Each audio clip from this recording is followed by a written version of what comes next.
आखिर क्या हुआ जब अयोध्या मंदिर के दरबार में प्रकट हुआ साक्षात पुष्पक विमान राम मंदिर में काम कर रहे मजदूरों ने जब यह नजारा देखा तो सभी के पैरों तले जमीन खिसक गई।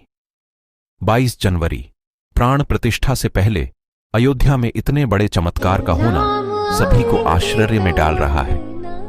कुछ लोगों ने इसके साक्षात दर्शन किए हैं। जिन्होंने अपनी आंखों देखा उन्होंने जो बताया उसे सुनकर आपके भी रोंगटे खड़े हो जाएंगे। लेकिन आगे बढ़ने से पहले अगर आप एक सच्चे सनातनी हैं और प्रभु श्री राम को अपना आराध्य मानते हैं तो इस वीडियो को लाइक करके कमेंट बॉक्स में जय श्री राम जरूर लिखें, क्योंकि कलयुग में त्रेता युग जैसी घटनाओं का दिखना कोई आम बात नहीं है। जैसा कि आपको मालूम होगा कि 22 जनवरी 2024 को रामलल्ला अयोध्या के नए भव्य मंदिर में विराजमान होंगे। इस शुभ कार्यक्रम के लिए पूरे देश में निमंत्रण बांटा जा रहा है। शहर से लेकर गांव तक घर घर अक्षत वितरण में बच्चों से लेकर बड़े तक सहयोग कर रहे हैं। यहां तक कि महिलाएं भी घर घर जाकर अक्षत और श्री राम के अयोध्या की फोटो बांट रही हैं। अयोध्या में राम मंदिर में भगवान रामलला की प्राण प्रतिष्ठा कार्यक्रम की तैयारियां तेजी से की जा रही है। इस कार्यक्रम को बेहद भव्य बनाने के लिए कोई कसर नहीं छोड़ी जा रही और इस बीच राम मंदिर निर्माण का कार्य भी तेजी से किया जा रहा है। मंदिर निर्माण में जो लक्ष्य लिया गया था उसमें लगभग 80% कार्य हो चुका है। निर्माण कार्य जल्द से जल्द पूरा करने के लिए सभी मजदूर रात दिन मेहनत कर रहे हैं। लेकिन 10 जनवरी की रात कुछ ऐसा चमत्कार हुआ जिसे देखकर सभी मजदूरों के होश उड़ गए। असल में जब रात्रि के समय सब मजदूर अपना काम निपटाकर तंबू में सो रहे थे, उसी समय अचानक से उन्हें वहां कुछ हलचल महसूस हुई। तभी सुरेश नाम के एक मजदूर ने जब तंबू से बाहर झांक कर देखा तो उसे राम मंदिर के परिसर में कुछ अजीब सी चमकती हुई चीज दिखाई दी। उसने अपने साथियों को जगाना चाहा, लेकिन कोई भी उसके साथ नहीं आया।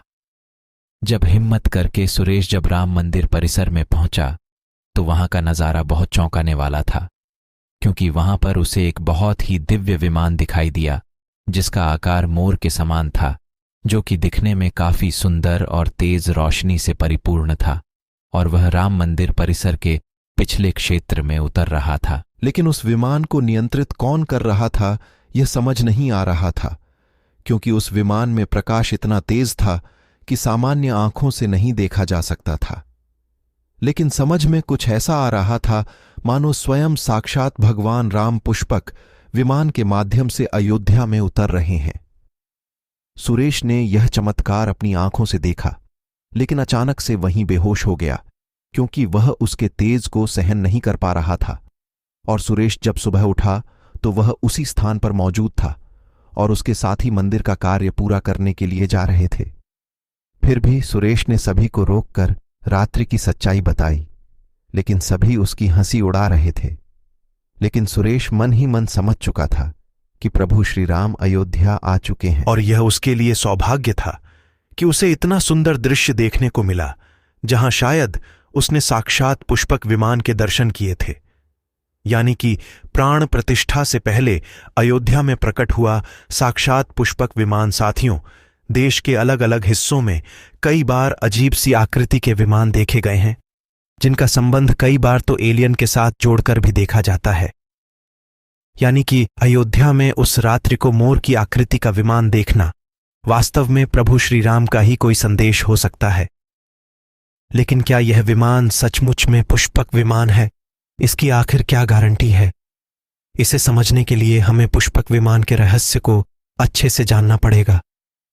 आगे हम आपको पुष्पक विमान का रहस्य बताएंगे, जिसे समझकर आपको यकीन होगा कि अयोध्या में पुष्पक विमान का प्रकट होना कलयुग का सबसे बड़ा चमत्कार है। हम आपको पुष्पक विमान का रहस्य बताएं उससे पहले आप इस चैनल को सब्सक्राइब जरूर कर लीजिए और इस चमत्कार के लिए कमेंट में जय श्री राम जरूर लिखें। रामायण में पुष्पक विमान का जिक्र है, जो कि पहले कुबेर के पास था। इसके बाद रावण ने उसे अपने सौतेले भाई कुबेर से लंका समेत बलपूर्वक हथिया लिया था। फिर रावण इसी के जरिए कहीं भी आता जाता था। रावण को हराने के बाद यह विमान श्री राम के पास आ गया। वह जीत हासिल करने के बाद इसी विमान से कई जगह होते हुए अयोध्या पहुंचे थे। रावण ने इसी के जरिए पंचवटी आश्रम से सीता का हरण किया था और उन्हें उस पर बिठाकर लंका ले गया था। कहा जाता है कि पुष्पक विमान आज के विमान की तरह था। पुष्पक विमान के जरिए रावण हवाई मार्ग से सफर किया करता था। रामायण में जिस तरह से पुष्पक विमान का जिक्र मिलता है उससे तो यही लगता है कि यह आज के हवाई जहाज की तरह था, लेकिन तकनीक के मामले में मॉडल एरोप्लेन से कहीं आगे था। रामायण के सुंदर कांड के 7वें अध्याय में पुष्पक विमान के बारे में जानकारी मिलती है। पुष्पक विमान की आकृति मोर की तरह थी। यह अग्नि और वायु ऊर्जा से उड़ान भरता था। इसकी तकनीक इतनी उत्कृष्ट थी कि इसका आकार छोटा और बड़ा किया जा सकता था। पुष्पक विमान अपने चालक की इच्छा के अनुसार गति पकड़ता था। अयोध्या में रामलला की प्राण प्रतिष्ठा से पहले जनपद की सीमा में गिद्धों का झुंड दिखाई दिया है और स्थानीय लोग इसे गिद्धराज जटायु से जोड़कर देख रहे हैं। वे इसे शुभ संकेत भी मान रहे हैं। मिल्कीपुर तहसील क्षेत्र के गांव धरौली में पिछले 1012 दिनों से गिद्धों का झुंड वास कर रहा था। हालांकि उस गांव से गिद्ध उड़ गए हैं, लेकिन अयोध्या की सीमा में यहां वहां दिखाई दे रहे हैं। गांव वालों का कहना है कि पिछले 20 वर्षों से हम लोगों ने इस इलाके में गिद्ध नहीं देखे। अब जब राम मंदिर बन रहा है तो इस गांव में लगभग 50 की संख्या में गिद्ध आकाश में दिखाई दे रहे हैं। उनमें से 1012 गिद्ध गांव में ही सेमल के पेड़ पर वास कर रहे थे। गिद्धों के देखने की घटना को ज्यादा लोग राम से जोड़कर देख रहे हैं और शुभ संकेत भी मान रहे हैं।